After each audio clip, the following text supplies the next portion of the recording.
Dober dan, iz ljubljanskega studia 136.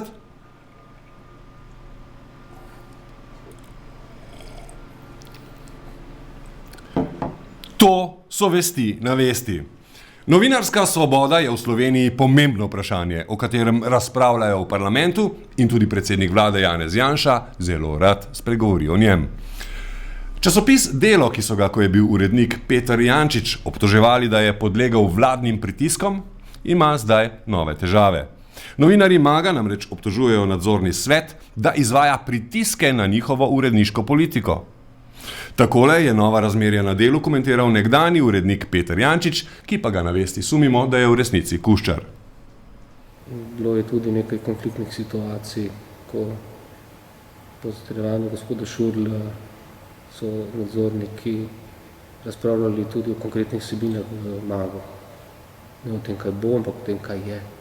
Nekaj je za zelo konfliktno politično ozračje, kjer so nadzorniki tudi del dogajanja, v katerem novinarji morajo poročati in uredniki.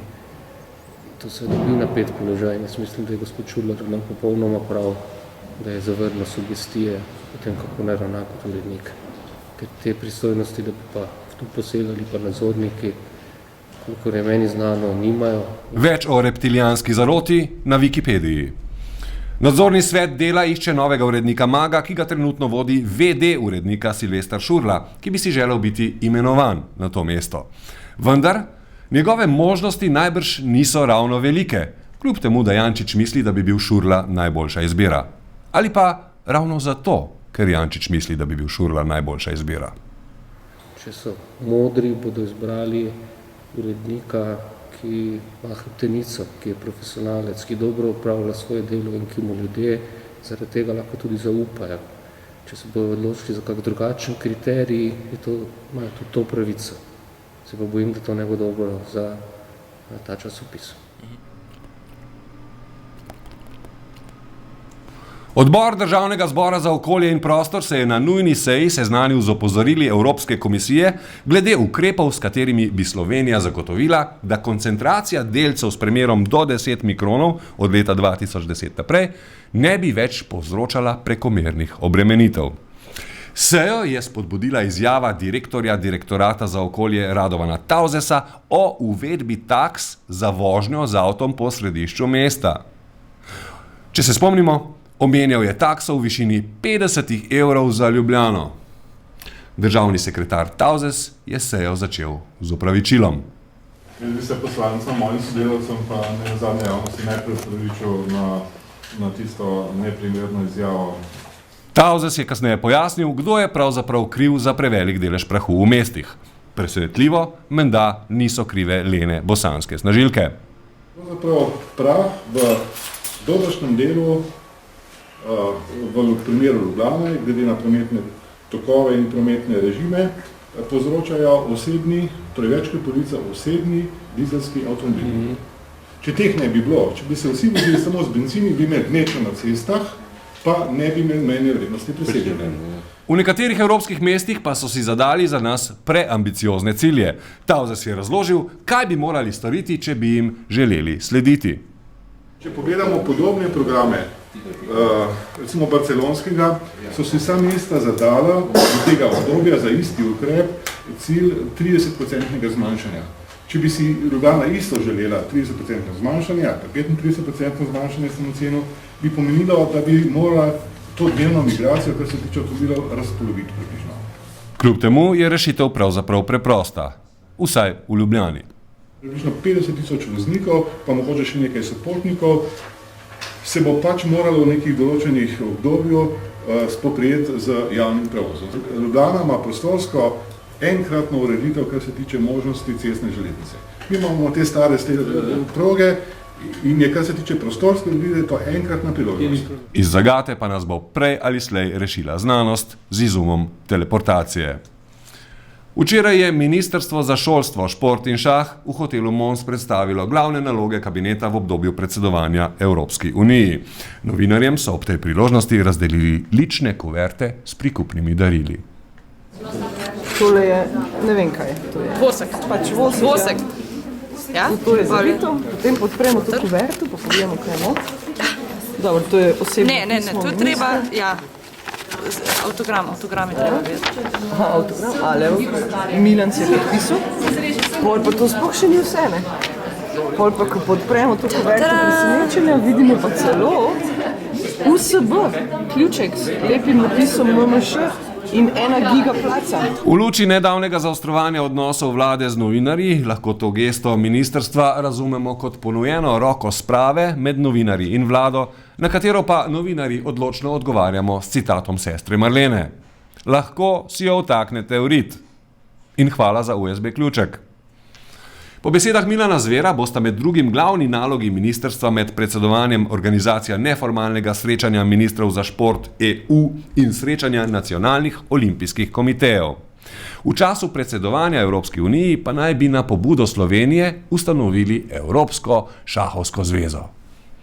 Minister je ponosno spregovoril o tej briljantni ideji. Je prišla pobuda strani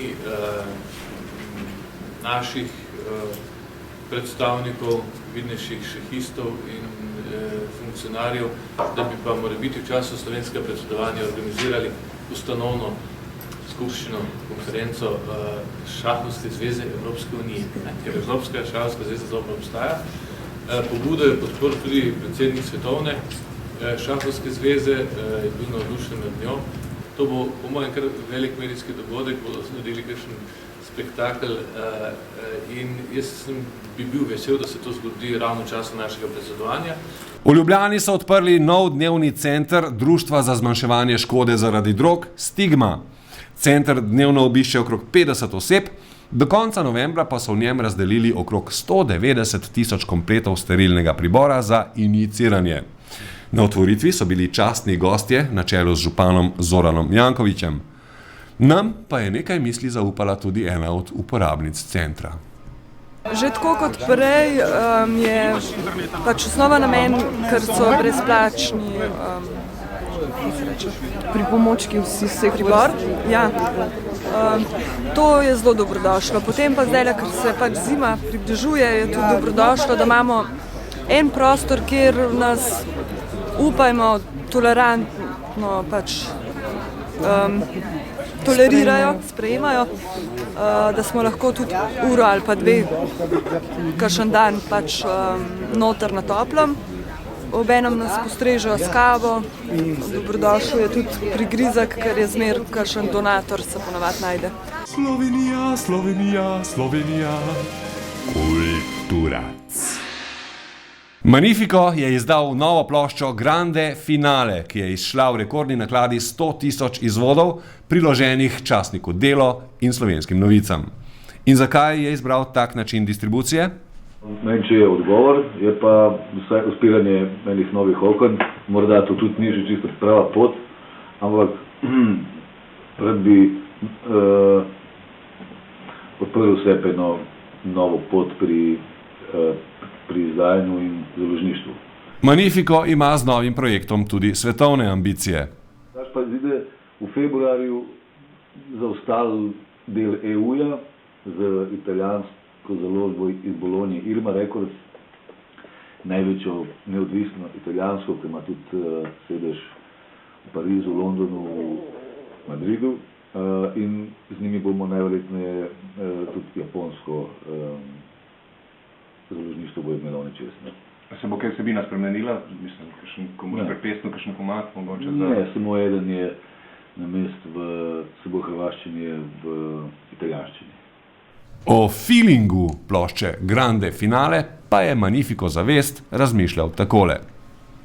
Meksiko, western, špageti western, izročilo Balkana, vse to skupaj daje eno tako sliko. Na Balkanu je podobnost z Latinsko Ameriko zelo očitna, revolucionarna, krvava, ljudje so desperadni, kot pri nas,